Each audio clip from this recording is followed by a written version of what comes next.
I'm Rock Belushi, the shining black prince, the hip-hop Jedi Knight, Captain Africa, the Black Scott Summers, Von Dutchmaster, Yvonne's son. Let's get into it.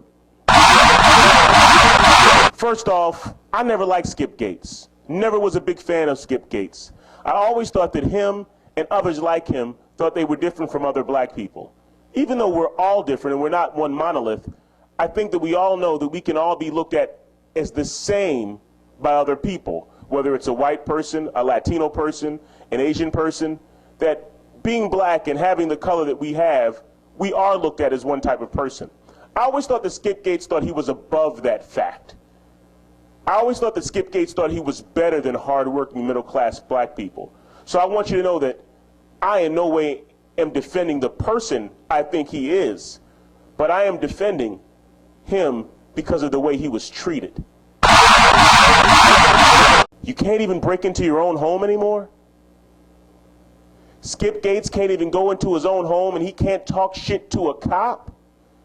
This is the smartest black man theoretically in all of Boston. And yet, he doesn't have any more rights than the dumbest black man in all of Boston. Right? He was put in jail. He wasn't just admonished. He wasn't just talked to. He had handcuffs put on him because he decided to talk smack to a police officer. That's disgusting. It's disrespectful. It's disgraceful. Officer Crowley, that pussy face, should lose his job. And that nigger cop that was with him, he needs to be taken to task. Fuck the blue wall of silence. What about the black codes? And let me tell you something else. Skip Gates, you need to get your door fixed. Because apparently, your neighbors don't even know you. I'm sure you lived in Cambridge your whole life with your white wife, but for some reason, you're the invisible man in your own neighborhood. That's why your black ass needs to either move to Dorchester or Roxbury, where the black people live, so that when you break into your own house, since snitches get stitches, nobody's gonna say anything. My president can't talk about race. My president can't even talk about race. You know what killed me more than anything about this controversy, this made-up controversy by the media because they don't want to report on what the news story really is? Trying to get health care for over 200 million people in this country? The fact that it wasn't the conservatives and right-wingers. I know how they feel about race. I know how they feel about the underclass. I know how they feel about the poor. It was the white liberals in the media that thought, and even some black ones too, you know who you are, that thought President Obama was out of line for discussing race. What, just because you voted for him, you think he can take the black off him now? What, just because you made him president, all of a sudden, he's not black? We're not in a post-racial time. We're in an in-racial time. If Skip Gates can be arrested for being in his house, what the fuck you think they can do to me? If Skip Gates can get arrested in his house, what the fuck you think they can do to my mother? If Skip Gates, the world's smartest black man, most distinguished man, figuratively, the whitest black man on earth, the least ghetto, the least nigger, the least hip-hop, if they can slap the cuffs on him, what the fuck do you think they can do to me? That's what President Obama was addressing. The fact that President Obama is not safe. I hope he has the keys to his White House, because if he tries to go through the back door with one of his Secret Service agents, they might call the cops on him.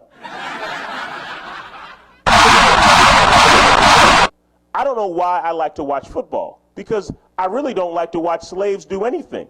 And that's all football players are. High-priced, high-paid slaves. No, they're not the slaves that baled cotton and picked potatoes and got beat for a living. No, they're people and men who get paid but told they can't do what they want to do. Case in point, Mike Vick just got out of jail. 2 years in the Bing for killing some motherfucking dogs. And the commissioner doesn't want him to play?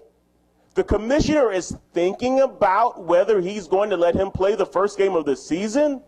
Who the fuck is the commissioner? Adolf Hitler?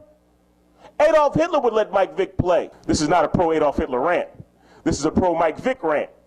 And the way you would think Mike Vick was, the way you think the media was acting towards Mike Vick, you would think he was Hitler. Yo, I've never heard anything so crazy in my life as a grown black man. Well, I guess I did hear something crazier. A black man getting arrested outside of his house. But then the second craziest thing is a black man getting arrested and thrown in jail for 2 years for arranging dog fights. Not crack cocaine, not heroin trafficking, not money laundering. No, none of these high-priced, rich, white crimes, but dog fighting. That's how much white America hates the black quarterback, that they're going to put him in jail over some trumped-up bullshit charges.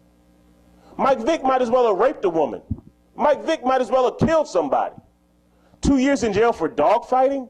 You mean to tell me a dog's life, even 20 dogs' lives, are worth more than one black man's freedom? You tell me if we're living in a post-racial society or not. My name is Rock Belushi, and I'm gone.